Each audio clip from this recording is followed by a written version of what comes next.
Hello everybody. Hello everyone. This afternoon it's actually almost sun. Well, I think the sun is already gone, and we're sitting in our little chapel. The building part is now done, and we are so excited to be here. So we're making full use of it already, and we hope you enjoy the sitting with us. If you hear a lot of background sounds, the Hadidas are returning home, sitting on the branches here around the house, so there might be some loud noise in the background. We'll try to talk through them. To outshout them. Yeah. Today's discussion or talk with this week having celebrated Women's Day, we thought to talk a little bit and chat a bit about feminine, masculine energy, and just to maybe point out how it differs, what the differences are, and the impact of life on Earth that has over the centuries become more male, masculine energy dominated. So I think if you can talk a bit about that, just in terms of how things have developed. I'm not even sure how that developed, but with masculine energy being the dominant, in maybe because it's a much more driven, much more aggressive type of energy. Maybe you must talk a little bit about the characteristics of male energy, and then I can, we can say why it became dominant, and one can see how it became dominant. In broad, what would you describe as the characteristics of masculine energy? Well, masculine, I just want to, before we start, just maybe to mention that masculine energy isn't exclusively a male thing. Yes. And feminine energy isn't exclusively a feminine thing. A female thing. We all have both energies, and usually the one is more dominant. So you can even get women that are more masculine energy dominant than feminine, and with men as well. So actually the terminology is a very it is very dualistic. Yes, and it also it doesn't help the explanation of the, because it puts it in, like you say, it puts it in definite male and female, which it really isn't. It's a type of energy. So with the male energy, immediately when you listen to the characteristics, you'll find that it's very left brain oriented, very logical, much more aggressive, outward, movement oriented, planning, protecting, acquiring, reaching goals, in relationships being the more action oriented partner. So all of these sort of, and of course also then rather busy with developing the mind than going down into soul. So the inner work is often not as important as what's happening on the outside and what's happening in their brains. So and even in myself, I can see a lot of that, a lot of structure that one wants in your life, surety, security. So goodness, we even have the jackals. The jackals are calling. Isn't that lovely? Wow. Just be quiet.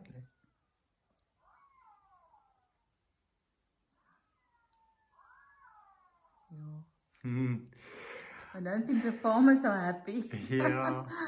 And over time, especially in patriarchal societies, and later on through the Industrial Revolution and how things are done, male energy, masculine energy became dominant. It was the means to achieve things, to establish things, to invent things, to make things work. So it was very much goal-orientated, achieving things. But in the process, however good it may be with all the positive attributes that one can assign to it, it also had its drawbacks, and it has its drawbacks currently, in the sense that it is to the detriment of the people often applying that energy, because it is to their own detriment. It comes at a cost, and it, to a large degree, it wasn't good for relationships, and also not good for the planet and Earth and life on Earth, because in order to achieve goals, you use whatever means you can get, and in the process you deplete resources. So that was a problem, because the characteristics of feminine energy, it's much more relational, it's nurturing, it's much more inward, it ties in with creativity, it's subtle, it has something of moonlight qualities, where male energy is sunlight qualities, strong and bright light shining on stuff. Female energy is much more subtle, diffuse. And then the question is, how do you bring in feminine energy more into your life? Whether you're a male or a female, how can a female tap into her feminine energy? I think if I don't want to talk on behalf of women, but if women can realize how important feminine energy is. But I think also what one should say is that there has been a huge imbalance. And because of that imbalance of feminine energy not being more embraced and being part of human life, it has not had the impact that it could have had. And it has not brought in that balance, especially where nature is concerned. I'm just a bit worried. You are getting very dark there. I want to just try and do this so that we can see your face.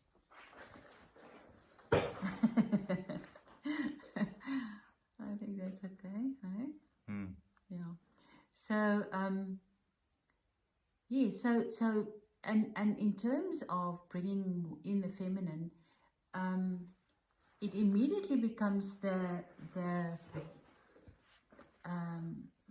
inner, the going inwards, the respect for nature, that feel in touch with rhythms, in touch with the body, in touch with emotions. So all of that makes for a rounder experience of life, I think, living more consciously.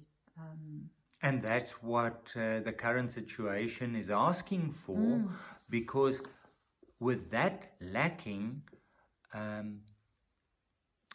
you can see it playing out in the breaking down of ecosystems, the depletion of resources. So those aspects need to be brought in again. And the importance of it has to be realized. And I'm not sure exactly how it will play out in terms of, we were laughing in the Afrikaans one and saying that maybe Earth would be better off with only feminine energy. There would be a lot less mechanization and vooruitgang, advancements in science and all of that, I suppose. But I think the planet would thank us for that. But it is and it stays a fact that we were created with both energies, and that both energies are important for life on earth. And the balance of that, we can only start with ourselves. Become more aware of maybe even how we raise our sons, to be more in touch with themselves, with their emotions. Like you were saying, we hardly ever get men here on retreat or even at the pottery workshops. It's because men, they work with other agendas. It's outward, it's not inward. So coming back to how do you... Well, I think the things that we have talked about in our other chats was like a practice, meditation practice, getting in nature more, maybe keep a journal, get in touch with your emotions, be with your emotions. Creativity is a very important part. Having a practice, having meditation. Yes. And then also just to become more sensitive to your environment. Maybe get involved in some projects where there's environmental issues addressed. We all have to do our little bit. And it can be something that you do that doesn't have a clear outcome. Yeah. And that's where creativity comes in as well. We're in the dark here now. Yeah. I think we must say goodbye. But we would like to hear your feedback, your own experiences. And as always, thank you for being in this conversation with us. We'll talk again next week. Keep well, everyone. Bye-bye. Bye.